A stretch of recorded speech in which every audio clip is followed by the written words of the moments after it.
Olá, você que está sintonizado com Vinha de Luz, um programa da Sociedade de Divulgação Espírita Alta de Souza. Aqui, o seu amigo Murilo Brito, que em nome do nosso querido Mestre Jesus, terá a alegria de estar com você. Fique ligado na programação de hoje. Lindos casos de Chico Xavier. Entrevista. 30 segundos Alta de Souza, mensagem da semana e culto do Evangelho no lar.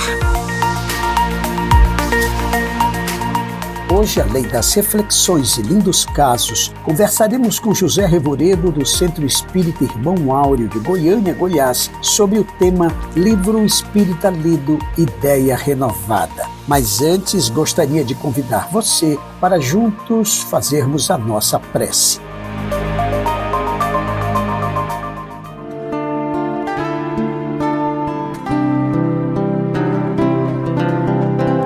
Querido amigo Jesus, abençoa a nossa vida para que consigamos elevar o nosso sentimento ao mais alto e puro sentimento de amor, amando a todos sem distinção, assim como Tu nos amou.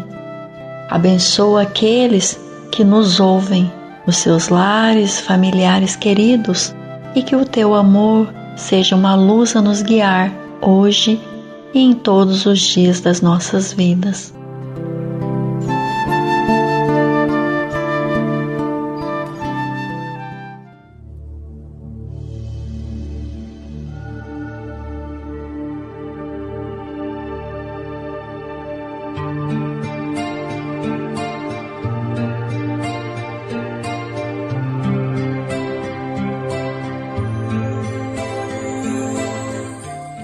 Convidamos você, ouvinte, a conhecer alguns trechos da vida de alguém muito especial, um homem conhecido e querido no Brasil e no mundo. Conheça agora um interessante caso da vida de Chico Xavier, um homem chamado amor. Quando Dona Maria João de Deus desencarnou, em 29 de setembro de 1915, Chico Xavier, um de seus 9 filhos, foi entregue aos cuidados de Dona Rita de Cássia, velha amiga e madrinha da criança. Dona Rita, porém, era obsediada e por qualquer bagatela se destemperava irritadiça. Assim é que Chico passou a suportar, por dia, várias surras de vara de marmeleiro, recebendo ainda a penetração de pontas de garfos no ventre, porque a neurastênica e perversa senhora inventara esse estranho processo de tortura. O garoto chorava muito, permanecendo horas e horas com os garfos dependurados na carne sanguinolenta, e corria para o quintal, a fim de desabafar, e porque a madrinha repetia, nervosa: "Esse menino tem o diabo no corpo." Um dia, a criança lembrou-se de que a mãezinha orava sempre, todos os dias, ensinando-o a elevar o pensamento a Jesus, e sentiu falta da prece que não encontrava em seu novo lar. Ajoelhou-se sob velhas bananeiras e pronunciou as palavras do Pai Nosso que aprendera dos lábios maternais. Quando terminou, oh, maravilha! Sua progenitora, Dona Maria João de Deus, estava perfeitamente viva ao seu lado. Chico, que ainda não lidara com as negações e dúvidas dos homens, nem por um instante pensou que a mãezinha tivesse partido para as sombras da morte. Abraçou-a feliz e gritou: "Mamãe, não me deixe aqui, carregue-me com a senhora." "Não posso." "Estou apanhando muito, mamãe." "Tenha paciência, meu filho. Você precisa crescer mais forte para o trabalho. E quem não sofre, não aprende a lutar." "Mas minha madrinha disse que estou com o diabo no corpo." "E o que tem isso? Não se incomode. Tudo passa. E se você não reclamar mais e tiver paciência, Jesus ajudará para que estejamos sempre juntos." Em seguida desapareceu. O pequeno, aflito, chamou-a em vão. Desde esse dia, no entanto, passou a receber o contato de varas e garfos sem revolta e sem lágrimas. Chico é tão cínico que não chora nem mesmo a pescoção. Porque a criança explicava ter a alegria de ver sua mãe, sempre que recebia a surra sem chorar, o pessoal doméstico passou a dizer que ele era um menino aluado. E diariamente, à tarde, Com os vergões na pele e com o sangue a correr em pequeninos filetes do ventre, o pequeno seguia, de olhos enxutos e brilhantes, para o quintal, a fim de reencontrar a mãezinha querida sob as velhas árvores, vendo-a e ouvindo-a depois da oração. Assim, começou a labuta espiritual do médium extraordinário que conhecemos.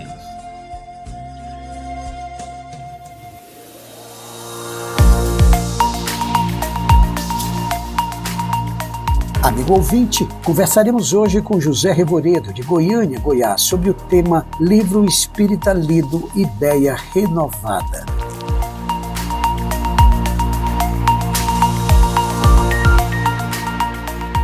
Que Deus nos abençoe. Você sabe que benefícios a leitura de um livro espírita pode trazer para você? O tema de hoje é Livro Espírita Lido, Ideia Renovada. Para conversar conosco, temos aqui José Revoredo, do Centro Espírita Irmão Aura, em Goiânia. Seja bem-vindo, Revoredo. Muito obrigado. Para mim é uma alegria estarmos mais uma vez. Eu tenho tido várias observações de amigos que estão assistindo regularmente e dizendo que o programa realmente está muito bom. Temas muito ricos, né, Revoredo? Muito ricos, muito importantes, oportunos, e nós não podemos realmente perder a oportunidade de falar na doutrina espírita, nesses esclarecimentos que ela traz, principalmente nos momentos atuais, onde nós vemos tantas coisas acontecendo, transição planetária, tantas dúvidas, as pessoas assim precisando ser consoladas quanto a alguns acontecimentos em suas vidas, e a doutrina se encaixa muito bem nesses momentos. Você começou falando sobre a necessidade do consolo nos dias atuais, e aí nós já começamos o nosso bate-papo com a seguinte pergunta: qual a necessidade da leitura e do estudo para o espírito? Realmente a leitura, o estudo, são muito importantes, até porque nós sabemos que, como o próprio Cristo advertiu, conhecereis a verdade vos libertará. E nós sabemos que o livro é provavelmente o maior repositório de conhecimento, de esclarecimentos que temos atualmente. E a boa leitura, o bom estudo, ele vem nos trazer orientações seguras, orientações que nos auxiliam no próprio processo evolutivo. Então, quando se fala da questão da boa leitura, de um bom estudo, nós percebemos ser fundamental para aquele que quer ascender na vida, né? Muito importante. Revoredo, especificamente o livro espírita. Qual é a relação entre ele, o livro espírita, e o processo de reforma íntima do ser? Porque nós espíritas nos preocupamos, temos que nos preocupar diariamente com esse processo de reforma íntima. Como é que o livro espírita pode ser um instrumento de auxílio nesse sentido? Muito bem. André Luiz, no livro Conduta Espírita, no capítulo que trata sobre o livro, perante o livro, ele diz que livro lido, ideia renovada. Então a gente, fica claro que o livro espírita, ele traz a possibilidade das pessoas de se renovarem, não só as suas ideias, os seus conhecimentos, mas acima de tudo, se sentirem motivadas à sua autorrenovação. É fundamental entendermos que a devida orientação, a orientação espírita, a orientação que nos conduz ao acerto, orientações que nos conduzem também a essa reforma íntima, nos orienta, nos direciona para que a nossa reforma íntima aconteça de forma efetiva. Nós sabemos que executar aquilo que aprendemos, a prática, ela é fundamental. Até porque o próprio Emmanuel diz que a prática é o instrutor do aperfeiçoamento. Mas precisamos ter as orientações para saber aonde seguir. Então é por isso que o livro vem nos trazer essa possibilidade de nos dar melhores condições para a nossa reforma íntima. Haja vista que se avaliarmos uma boa leitura, um bom caso, um bom romance, orientações doutrinárias diversas, faz com que a gente passe a ter ali referências. Nós precisamos muito de boas referências. As referências, elas nos auxiliam a chegar aonde também pretendemos chegar. Então é por isso da importância em relação à reforma íntima. E essa leitura vai fortalecer a nossa fé através desses exemplos, desses testemunhos, né, Revoredo? Sem dúvida nenhuma.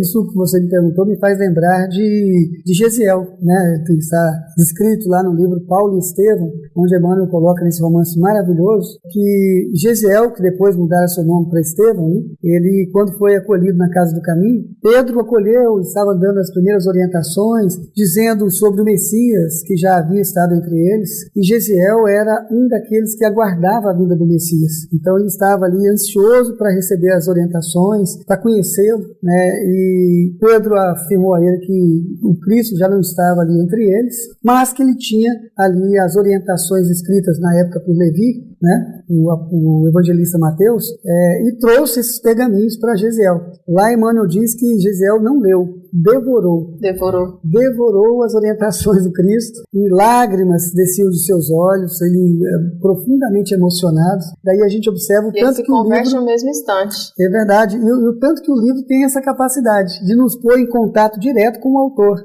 Então ali ele se viu à frente do Cristo. Ali o que ele estava lendo, na verdade, estava lhe dando a oportunidade de estar diretamente em contato com as orientações de Jesus. Quer dizer, um fato muito bonito que demonstra o tanto que uma boa leitura pode realmente atingir o nosso coração. E não nos esquecendo que na mesma obra ele não só lê, mas ele começa a divulgar a boa nova, que é o chamado Evangelho, né, Revoredo? Ele começa a divulgar essa boa nova. Essas boas notícias, né, essa boa nova foram divulgadas por ele, né, posteriormente pelo próprio Paulo de Tarso, né, antigo Saulo de Tarso, e a gente observa que a boa leitura, que todos eles, aqueles que não tiveram contato direto com Cristo, o tiveram a partir da leitura dos evangelhos. Então, se não fosse essa possibilidade de ler aqueles esclarecimentos, aqueles ensinamentos, de ter o contato com Jesus a partir de uma boa leitura, no caso na época pelos pergaminhos, eles não teriam tido a condição de receber aqueles ensinamentos. Aí a importância, né? Porque quando falamos algo que ouvimos, tem uma repercussão. Mas quando lemos diretamente o que o autor afirmou ou os fatos que aconteceram na vida dele, realmente a nossa possibilidade de se inteirar com esse conhecimento é muito grande.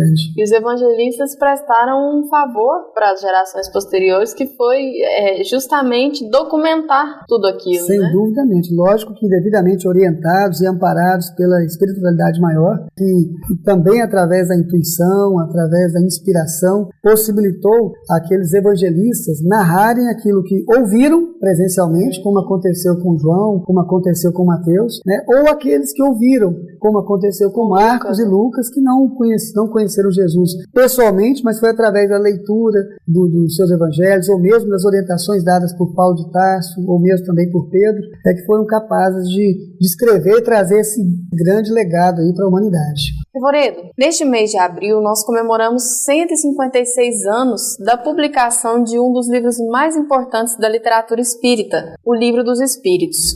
Qual o impacto dessa obra na época de sua publicação e qual o seu papel na atualidade? Com certeza, na época de sua publicação, ele foi publicado na França.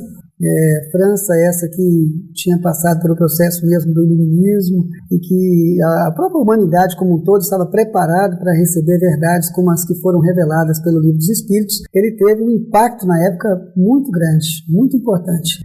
A gente pode observar que, além de tudo, ele é um livro didático, muito fácil de ser lido, e a doutrina espírita seria ali fundada, ou iniciada com a publicação desse livro, a 18 de abril de 1857. E a gente observa que, eu falo que ele é um livro muito didático, muito, porque é um livro de perguntas e respostas, e que a pessoa interessada, ela pode não só acompanhar todo o desencadear de ideias, mas ela pode também pesquisar aqueles assuntos que mais lhe interessam, e são assuntos que versam mesmo dentro da filosofia, da ciência, da religião.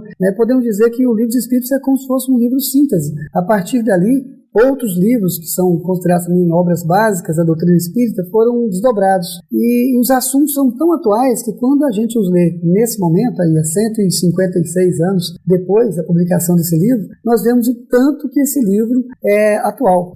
Nós temos agora recentemente essas indagações sobre a questão do aborto, e nós vemos lá a afirmação do Espírito da Verdade de que a vida se inicia no momento da concepção. Então, essa é uma afirmação que na época já era uma afirmação reveladora até. E hoje ela realmente pode servir de base para qualquer pessoa analisar quanto a esse respeito. Não adianta pensarmos, a criança enquanto não nasce ainda não é um ser humano, isso é um absurdo. No estado fetal ou mesmo embrionário, e quando você ouve essa observação de que o espírito se liga ao corpo físico no momento da concepção, então ali já existe vida. E isso nós estamos dando um exemplo aqui, mas quantos outros, né? A primeira pergunta mesmo desse livro dos Espíritos é o que é Deus? A afirmação do Espírito da Verdade é que Deus é a inteligência suprema, causa primária de todas as coisas, e vão nos trazendo outras revelações que fazem com que a gente perceba tanto que a doutrina espírita realmente é esclarecedora. Algumas pessoas perguntam, mas o livro dos Espíritos não é complicado? Eu diria que é o primeiro, na verdade eu recomendo, né, como um livro que melhor para ser emprestado, para ser apresentado para um leigo. Às vezes não é o livro dos Espíritos mesmo. Até porque foi por isso que os Espíritos o revelaram como primeiro, publicaram, né, como primeira obra. Por ser tão didático como por ter essas perguntas e respostas, pelo desencadear de ideias, tudo isso faz com que o livro dos Espíritos tenha uma importância muito grande na doutrina espírita e também nos dias atuais. E nós, analisando a importância do Livro dos Espíritos e de tantas outras obras, nós gostaríamos de saber também, Revoredo, se a leitura de um livro espírita, ela beneficia aqueles que estão num processo obsessivo ou mesmo de depressão, né? E qual a relação entre a leitura do livro espírita e o tratamento espiritual? Muito boa pergunta. Aliás, se formos pensar bem, se acabamos de afirmar que quando lemos uma boa obra, um bom livro, nós conseguimos elevar o nosso pensamento, né? Nos colocar em contato direto com o próprio autor, com suas ideias, com seus pensamentos. Quando lemos um bom livro, nós temos a possibilidade ali de sermos amparados em diversos campos, principalmente também no campo obsessivo, porque as orientações que trazem os livros espíritas fazem com que nós nos elevemos, espiritualmente falando, elevemos o nosso padrão vibratório, dificultando a sintonia com as mentes inferiores, que tentam nos obsediar ou nos dificultar a caminhada. Então, essa sintonia com os espíritos superiores, tanto é que quando a gente está lendo um bom livro, a gente se vê realmente naquela história, ou naquele romance, ou profundamente tocado pelas orientações doutrinárias daquela obra, e isso realmente é como se fosse um antídoto, ou mesmo um antídoto contra, né, a obsessão, ou até uma vacina para que não tenhamos dificuldades nesse campo. E a gente fala obsessão, mas em todos os sentidos. Quando falamos, tem uma frase de Humberto Campos, que ele diz, é uma afirmação, que depois da oração, o livro é a única escada pela qual o céu pode descer à terra. Se pensarmos assim, nós sabemos a importância da oração em nossas vidas, a importância desse contato com a espiritualidade maior. Então, se depois da oração o livro é a única escada pela qual o céu pode descer à terra, ou seja, os espíritos superiores possam alcançar as nossas mentes, ou mesmo envolver aí os nossos corações, né, equilibrando os nossos sentimentos, a gente percebe que isso, na verdade, se reúne como uma bela oportunidade de nos precaver quanto à obsessão ou outras dificuldades que tenhamos. Na Casa Espírita, nós com certeza vamos encontrar a oferta dos livros espíritas, né, Revoredo? E então nós gostaríamos de saber que tipo de estímulo a leitura a Casa Espírita oferece para os seus frequentadores, né? Porque a Casa Espírita tem a obra, mas ela tem que apresentar a obra para os seus frequentadores. Que tipo de estímulo ela oferece à leitura? Realmente é muito importante a Casa Espírita propiciar essa divulgação da doutrina espírita por intermédio dos livros. Nós vemos aí o próprio André Luiz afirmando que nós devemos divulgar por todos os meios lícitos as obras espíritas, né, que propagam os postulados evangélicos. E a gente vê, assim, a casa ela pode fazer isso, seja com sua biblioteca, é uma biblioteca fixa ali, aberta para que as pessoas que frequentam a casa possam ter acesso. O próprio clube do livro espírita é muito importante porque ele facilita realmente a pessoa ter regularmente um excelente livro em suas mãos, com um custo realmente muito inferior do que ele teria se fosse comprá-lo normalmente em uma livraria. A própria livraria na Casa Espírita, é importante que a Casa Espírita tenha essa livraria. Se ela não tem condições de abrir uma livraria, pode ser uma exposição de livros aí no dia da reunião pública, no dia do tratamento espiritual, no dia da mocidade, oportunidades para as pessoas terem acesso ao conhecimento da doutrina espírita por intermédio de livros. Então são várias oportunidades. A Casa Espírita, a direção de uma Casa Espírita, ela realmente tem que incentivar a boa leitura e tem que propiciar condições para que os seus frequentadores tenham acesso a esses livros. Nós gostaríamos de saber também se a Casa Espírita apresenta os livros espíritas lá fora. Como é que a Casa Espírita leva os livros para aqueles que não chegam? Realmente é muito importante. Não basta somente divulgarmos o livro espírita no centro espírita, onde os frequentadores ali se encontram. É importante também levarmos essas orientações para fora dos limites da Casa Espírita. Isso nós podemos fazer através das feiras de livro espírita, que as casas espíritas podem estar aí promovendo, levando essa orientação orientação, né, esse esclarecimento, para aqueles que queiram e que não estejam lá ainda frequentando uma casa espírita. Quantos são aqueles que vão nas feiras de livros e que, a partir dali, de observar ali um título, uma capa, se veem envolvidos, né, com a vontade realmente de poder conhecer um pouquinho daqueles esclarecimentos e ali tem acesso à doutrina espírita. Mas também uma atividade, sabe, Larissa, que tem trazido muitas alegrias pela abrangência, né, de divulgação da própria doutrina espírita pelo livro espírita, tem sido a campanha de esclarecimento Humberto Campos. Porque a campanha de esclarecimento Humberto Campos é um trabalho muito simples, é um trabalho de divulgação da doutrina espírita por intermédio dos livros, emprestando-os de lar em lar, de porta em porta. É um trabalho de empréstimo de livro gratuito,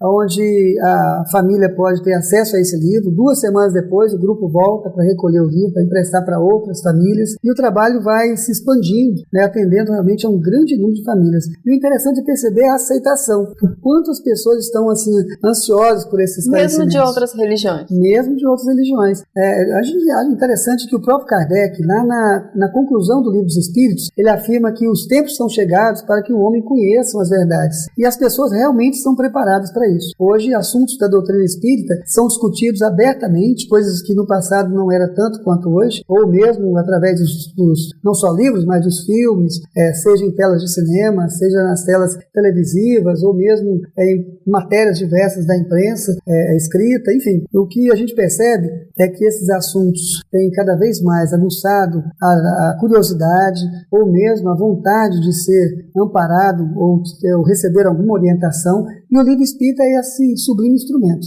A gente observa o próprio Dr. Bezerra de Menezes, ele afirma que o livro é o instrumento escolhido pela espiritualidade amiga, né, para que o espiritismo, esse consolador prometido aí pelo próprio Cristo Jesus, para que esse consolador, para que essas orientações cheguem até os homens. Então a própria campanha de esclarecimento Humberto Campos promove isso, adentrando aos lares, convidando também as pessoas que queiram conhecer um pouquinho mais a frequentar a casa espírita. Aí sim, aqueles que se veem profundamente envolvidos com a boa leitura, se vê também na vontade de participar de um curso na casa espírita, de estar conhecendo um pouquinho mais, aprofundando um pouquinho mais os seus conhecimentos, né? E o interessante, Larissa, talvez seja bom deixar esse recado, é que aquelas casas espíritas que queiram conhecer essa metodologia de trabalho, uma metodologia simples, mas interessante. Ela é uma metodologia que já está estabelecida de divulgação da doutrina espírita pelo livro espírita de porta em porta, pode acessar, né, o site www.ocentroespírita.com. Lá na página das campanhas tem a campanha de esclarecimento Humberto Campos e receber as devidas orientações. Ou mesmo ligar, pode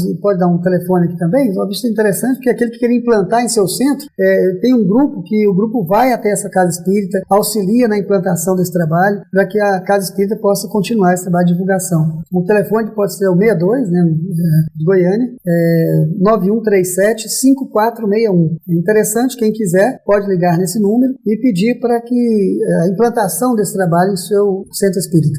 Revoredo, Chico Xavier, o maior médium brasileiro, contribuiu imensamente para a literatura espírita através da psicografia de várias obras. Dentre elas, nós destacamos autores espirituais como Emmanuel e André Luiz. Qual o papel das obras desses dois autores e sua contribuição para a doutrina espírita? Esses autores, eles têm um papel muito importante na propagação do espiritismo evangélico.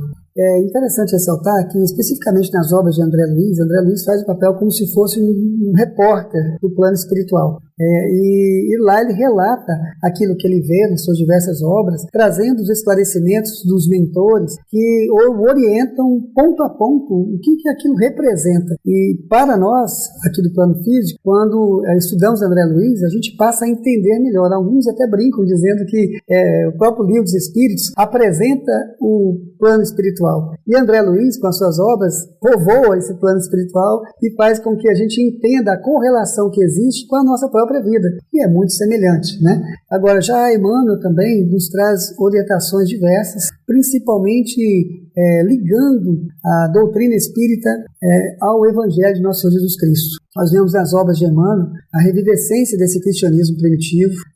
A gente sente a presença de Jesus, que também é uma preocupação, sempre foi uma preocupação muito grande do próprio Kardec, da própria espiritualidade, quando publicou o Livro dos Espíritos. e mesmo o Evangelho segundo o Espiritismo, porque o Espiritismo ele está intimamente ligado ao Mestre Jesus, às orientações de nosso Senhor Jesus Cristo. Então são autores fundamentais para a compreensão do Espiritismo e para que a gente possa não só compreender, mas divulgar melhor. Você que gostaria de ter mais informações sobre o tema de hoje e sobre onde encontrar livros espíritas e até mesmo em relação à campanha de esclarecimento Humberto de Campos, acesse o site www.ocentroespírita.com. Agradecendo a presença do Revoredo, muita paz e que Deus nos ilumine.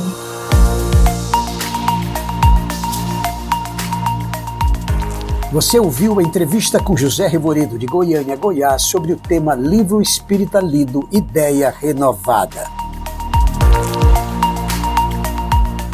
Fique agora com os quadros 30 Segundos Alta de Souza, Mensagem da Semana e Culto do Evangelho no Lar.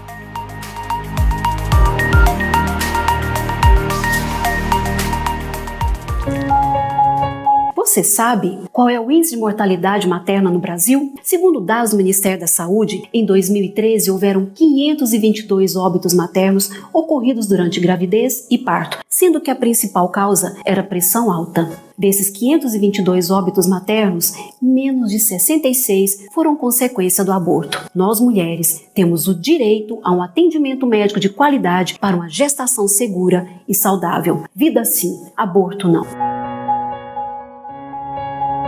A divulgação de dados distorcidos e imprecisos sobre o número de abortos realizados no Brasil, com projeções exorbitantes, desvia o foco das reais causas de mortalidade materna. Procuram dar uma falsa legitimidade para a criação de políticas públicas que legalizem o aborto no Brasil, a pretexto de melhorar os dados da saúde da mulher.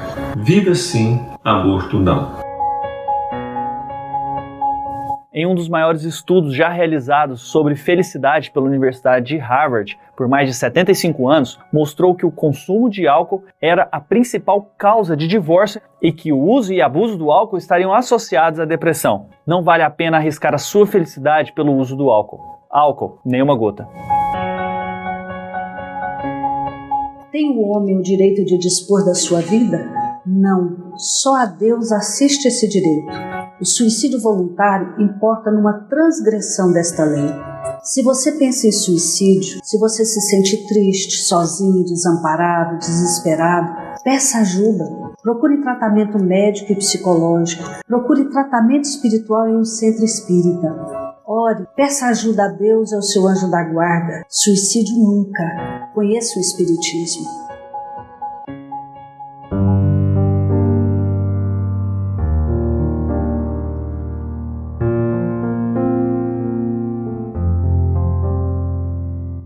O anjo lhe disse: Nada temas, Maria, porquanto caíste em graça perante Deus. É assim que conceberás em teu seio, e que de ti nascerá um filho, a qual darás o nome de Jesus. Ele será grande e será chamado Filho do Altíssimo. O Senhor Deus lhe dará o trono de Davi, seu pai, e ele reinará eternamente sobre a casa de Jacó, e seu reino não terá fim. Evangelho de Lucas, capítulo 1, versículo de 30 a 33.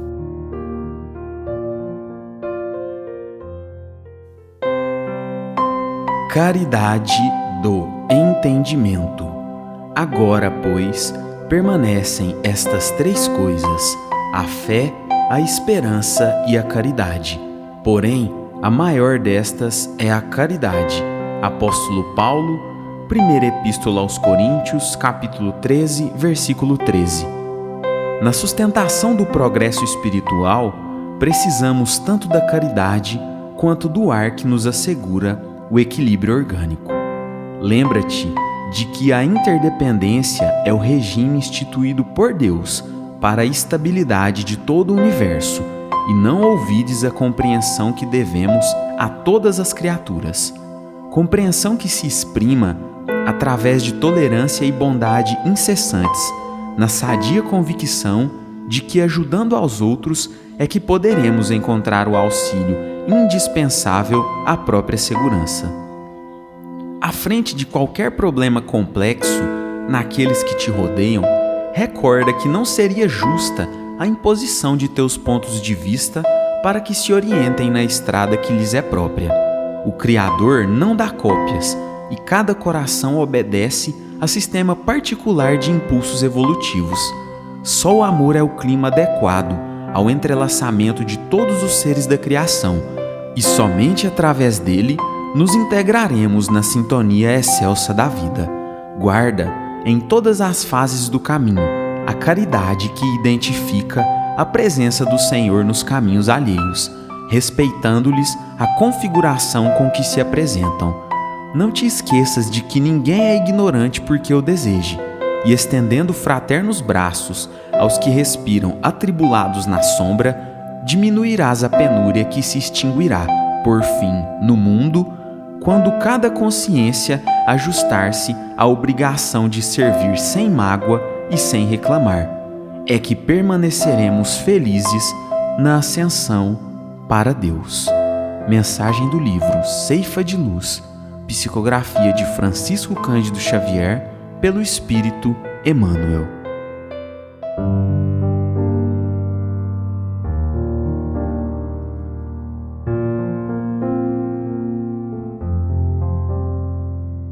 Converterá muitos dos filhos de Israel ao Senhor seu Deus. Irá à sua frente com o espírito e a virtude de Elias para atrair os corações dos pais aos filhos e os incrédulos à sabedoria dos justos, a fim de preparar para o Senhor um povo perfeito. Zacarias disse ao anjo: como me certificarei disso, sendo já velho e estando minha mulher em idade avançada? Respondendo, disse-lhe o anjo: sou Gabriel, que assisto diante de Deus, e fui enviado para te falar e te dar esta boa nova. Desde agora vais ficar mudo e não poderás mais falar, até o dia em que estas coisas acontecerem, por não haveres crido nas minhas palavras, que a seu tempo se cumprirão. Evangelho de Lucas, capítulo 1, versículo 16 a 20.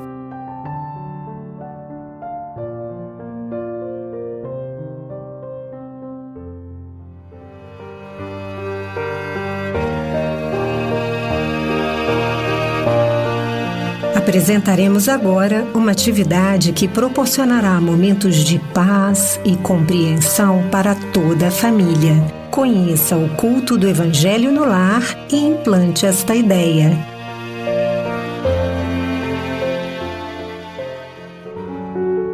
Por quê? Para quê? Como e quando realizar o culto do Evangelho no lar? Respostas a essas e a tantas outras questões daremos neste quadro baseado no Evangelho segundo o Espiritismo e na obra Paz em Casa, Paz no Mundo, Culto do Evangelho no Lar, ambos da editora Alta de Souza. Siga conosco. Respondendo às perguntas por que e para que realizar o culto do Evangelho no lar, o Espírito Teresa de Brito, no livro Vereda Familiar, nos diz: o lar sofre a carência do Cristo, vivo e ativo em suas engrenagens em processo de emperramento. A família padece a falta dessa divina presença em sua ação cotidiana. Diante da presença de Jesus, por meio da oração e do fraterno diálogo, mantidos no íntimo doméstico, toda a visão do mundo se modifica para melhores perspectivas. Os entendimentos dão-se respeitosa e maduramente. Como realizar o culto do Evangelho no lar? É muito simples. Primeiro, você e sua família escolhem um dia na semana, no horário em que todos, ou pelo menos a maior parte da família, possa se reunir para o culto. E no dia combinado, harmonize o ambiente, desligando a TV e deixando uma música suave e tranquila que transmita bem-estar. Enquanto isso, prepare uma jarra com água para ser fluidificada. Separe o Evangelho e uma mensagem. Na hora do culto, faça a leitura da mensagem. Em seguida, a prece inicial. E neste momento, colocaremos uma música para harmonizar o ambiente. Enquanto isso, busque uma jarra com água e reúna a família. Iniciaremos agora o nosso culto do Evangelho no lar. Rejubila-te sempre. Mesmo em provas difíceis, rejubila-te e serve. A natureza, em tudo, é um cântico de amor. Cada flor é um poema. Toda fonte é bondade. O sol, cada manhã, é uma explosão de luz. Dor é apenas estrada para as horas felizes. A alegria na vida é presença de Deus. Emmanuel.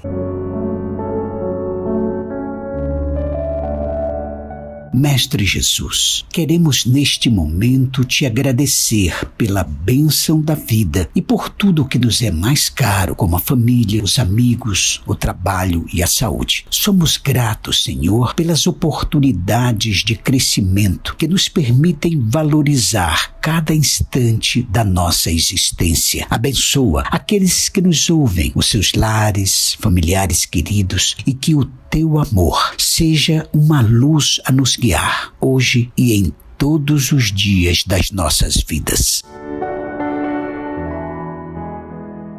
Bem, amigos, estudaremos a partir deste programa o capítulo 5, Bem-aventurados os aflitos, de O Evangelho segundo o Espiritismo. Como se trata de um capítulo muito extenso, o faremos em diversas partes. Hoje trataremos dos itens 1, 2, 3, 12 e 13. O item 1, bem-aventurados que choram, pois que serão consolados. Bem-aventurados os famintos e os sequiosos de justiça, pois que serão saciados. Bem-aventurados os que sofrem perseguição pela justiça, pois que é deles o reino dos céus. Em Mateus, capítulo 5, versículos 4, 6 e 10. Então vamos começar o nosso Evangelho. Segundo Allan Kardec, somente na vida futura podem efetivar-se as compensações que Jesus, nosso irmão querido, promete aos aflitos aqui da terra. Sem a certeza do futuro, essas máximas seriam um contrassenso,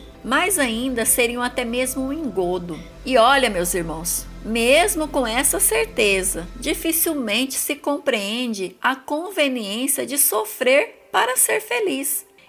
Dizem muitos por aí, para se ter maior mérito. Mas então, pergunta-se, por que sofrem uns mais do que os outros? Por que nascem uns na miséria e outros na opulência, sem coisa alguma haverem feito que justificasse essas posições? Por que uns nada conseguem, ao passo que a outros tudo parece sorrir? Pois é, Regina, mas o que ainda menos se compreende é que os bens e os males sejam tão desigualmente repartidos entre o vício e a virtude, né? E que os homens virtuosos sofram ao lado dos maus que prosperam.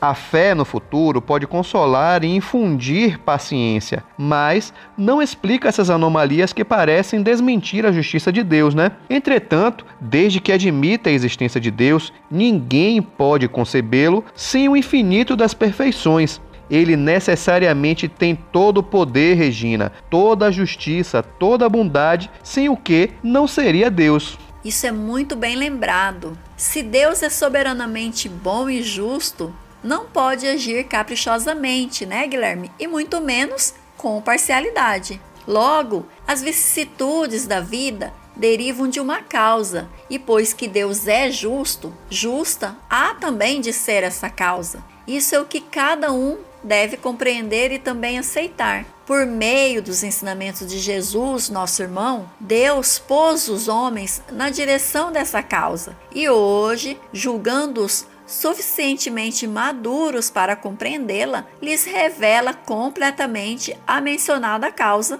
por meio do Espiritismo, isto é, pela palavra dos Espíritos. É isso mesmo, Regina. E por essas palavras, bem-aventurados os aflitos, pois que serão consolados, Jesus, nosso amado Mestre, aponta a compensação que hão de ter os que sofrem e a resignação que leva o padecente a bendizer do sofrimento como prelúdio da cura. Então, também podem essas palavras ser traduzidas assim: deves te considerar feliz por sofrer, visto que as dores deste mundo são um pagamento da dívida que as tuas passadas faltas te fizeram contrair. suportadas pacientemente na terra, essas dores te poupam séculos de sofrimento na vida futura. Deves, pois, te sentir feliz por reduzir Deus a tua dívida, permitindo que a saldes agora, o que te garantirá a tranquilidade no futuro. Você entendeu isso, Regina? Então podemos concluir que o homem que sofre assemelha-se a um devedor de avultada soma, a quem o credor diz: se me pagares hoje mesmo a 100ª parte do teu débito, quitar-te-ei do restante e ficarás livre. Porém, se não fizeres, atormentar-te-ei até que pagues a última parcela. Não se sentiria feliz, meus irmãos, o devedor por suportar toda espécie de privações para se libertar, pagando apenas a 100ª parte do que deve? Em vez de se queixar do seu credor, não lhe ficará agradecido?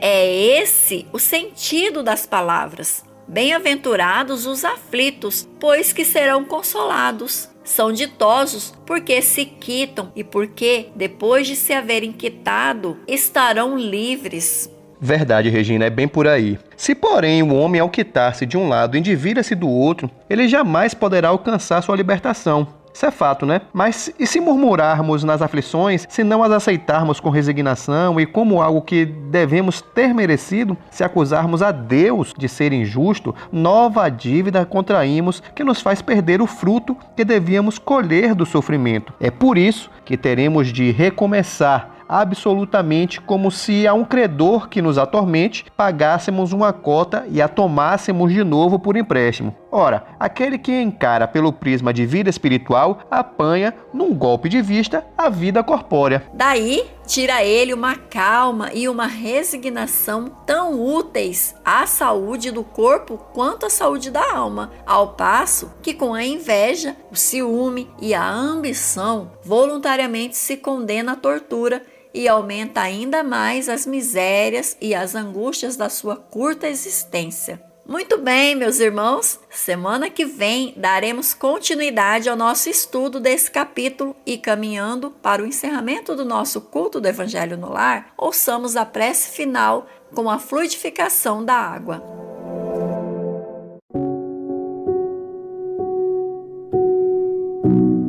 Senhor Jesus, Divino amigo, estende as tuas mãos generosas, Senhor, e transforma estas águas em remédio para os nossos males físicos e espirituais.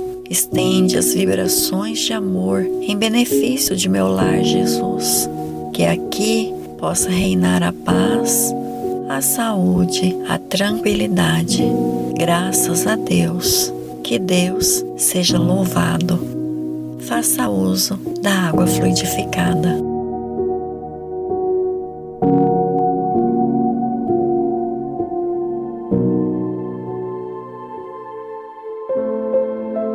Se você quiser conhecer sobre a campanha mundial do Evangelho em Casa, acesse globaljesus.net. Gostaríamos de agradecer a participação e as vibrações de todos, lembrando que na semana que vem estaremos aqui conversando sobre um novo trecho do Evangelho segundo o Espiritismo, no quadro Culto do Evangelho no Lar. Implante esta ideia.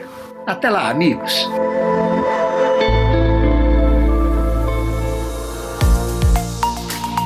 Conheça a Sociedade de Divulgação Espírita Alta de Souza, QSD 16, Área Especial 17, Taguatinga Sul, DF. Palestras públicas às terças-feiras às 20 horas. Mais informações pelo WhatsApp 61 998131577.